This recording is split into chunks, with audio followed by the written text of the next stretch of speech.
Hello बच्चों, let's read this question. The question say that which among the following has maximum force of attraction between the particle of matter? Option A kerosene oil, option B iron rod, option C ethyl alcohol, option D dry air. तो सबसे पहले समझेंगे बच्चों की concept होगा बच्चों properties of matter.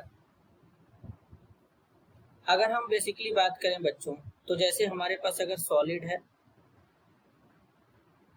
Liquid है और गैस है, तो सॉलिड में जो पार्टिकल होते हैं बहुत ही क्लोज होते हैं क्योंकि इनके बीच इंटरमॉलिक्यूलर फोर्स ऑफ अट्रैक्शन बहुत ज्यादा होता है। लेकिन लिक्विड में पार्टिकल थोड़े दूर होते हैं क्योंकि इनमें intermolecular force of attraction solid के कंपेयर में क्या होता है बच्चों, कम होता है।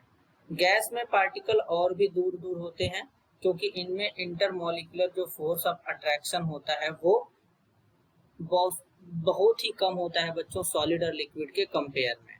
तो अब मैक्सिमम फोर्स ऑफ अट्रैक्शन कहाँ पे है, सॉलिड में है बच्चों। कहाँ पर है, सॉलिड में है। तो सबसे ज्यादा फोर्स ऑफ अट्रैक्शन कहाँ होगा, सॉलिड में। इससे कम होगा लिक्विड में और इससे भी कम होगा बच्चों कहाँ पे, गैस में।